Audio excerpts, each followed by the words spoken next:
Dr. Peterson, let's talk about some of the top weed problems that you see in Kansas and Oklahoma today that face farmers. Well, some of the more serious problems in wheat over the years have been the winter annual grasses. The cheat grasses, downy brome, cheat, Japanese brome, have always been a major issue, especially in the continuous wheat fallow rotations. And so one of the best ways to manage that is through a good rotation of crops, but we also have some herbicides that can help us manage it in the short term.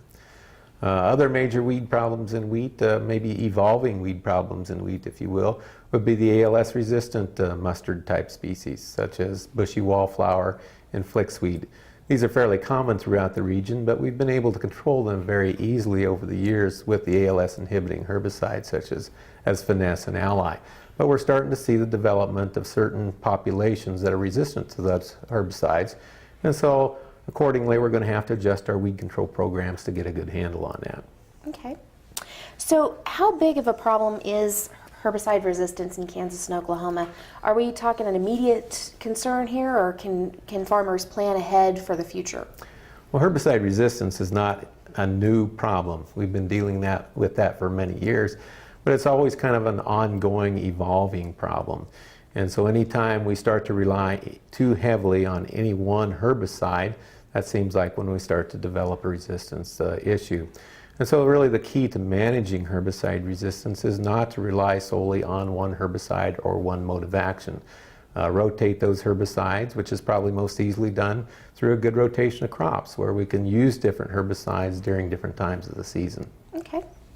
So what are the top three things growers what can they do to minimize their risk of herbicide resistance?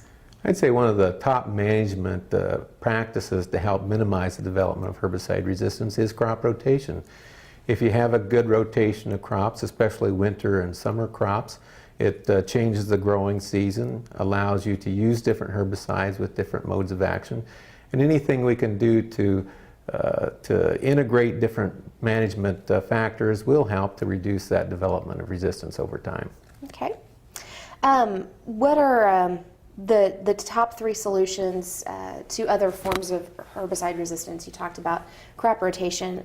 Is there something else such as changing up your tillage practices or changing modes of action? Well, I consider crop rotation to be a number one way to manage resistance, but going hand in hand with that, of course, is using different herbicides with different modes of action. Tillage may or may not help in that regard. Actually, if we shift to no-till, you're actually kind of eliminating one method of control.